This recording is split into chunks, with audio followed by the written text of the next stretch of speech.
Conducting interviews with your stakeholders or asking them in surveys is a great way to collect insights. What do I do when I've got this data? I will show you what to do with the data today. At least I will show you my method and how I work with it. This is part 2 to a video, and if you haven't seen part 1, I would highly recommend to do so. I will link it below in the comments, and I will also link it somewhere on the screen. So you can pause this video, watch part 1, and then return to this one. For now, let's assume you got the feedback from the interviews or the surveys, and now you want to find out how to use it, what to do with the data that you got. And what I want to do first is to put it in a format that I can use. I usually use Excel for that because it allows me to have different stakeholder categories so that I can make separate deep dives into the different stakeholder groups and what they expect from the company. Now, as explained in video 1, we have 2 types of questions. The first one would be simple standard questions, and that would be 1 question per topic. The second type of questions is the double insight questions. I will come to that in a moment. But first to the simple questions. If you have 1 question per topic, you can simply score the topics and you can see which of the topics in average scored highest. You can do that per stakeholder and see which of the topics that you ask for then become the most important ones for your company. So that's the first method. I prefer to use the double insight method, and basically what it does, it gives me 2 insights on 1 topic. The first type of questions is the importance versus performance question. You first ask the stakeholders how important was the topic for them, and then you ask them how well do you think that the company is performing or the organization is performing. I find those types of questions very useful for non-business organizations. I'm using that in a project that my friends Peggy, Jason and I developed for schools, sustainability in schools. There we, for example, asked how important for your school is it to have experimental learning in the curriculum. The second part of the question then is how well do you think the school is performing in that? So first, how important? And then second, how well do you think they are doing it? And that gives us double insights. And there are several ways to draft this on a graph. First one would be to draft it on a standard X and Y axis.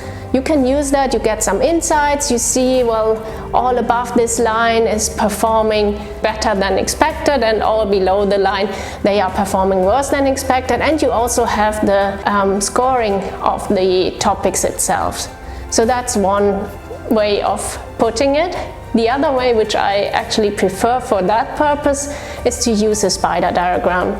And there you can separate into the different categories. So for example, for the schools we have the category learning, we have the category environmental, we have another category which is community, and we can also have a category which is well-being. So we have those different categories, and we can have a spider diagram either for each of the categories or even for subcategories. That gives a lot of insights and helps us then to develop the right strategy. The next type of question is the importance versus the urgency of a topic. So first we ask, how important do you think this topic is for the company? And the second part of the question then is, how fast do you think the company needs to act on that topic? Best way to show that is on a graph where you have the one axis for the importance and the other axis for the urgency.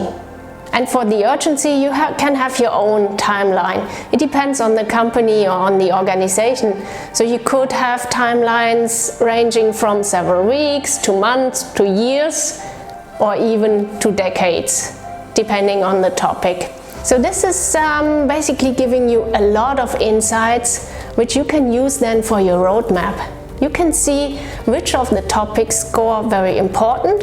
Those are topics which score very high on one of the axes, and then you can see at what time should it be done. So the topics that are very urgent need to be done urgently. Well, that's what people expect from you. And you can then also categorize it according to stakeholder groups. You can get a lot of insight out of that. And this will help you a lot to draft your roadmap for sustainability strategy, for the sustainability transformation of the company.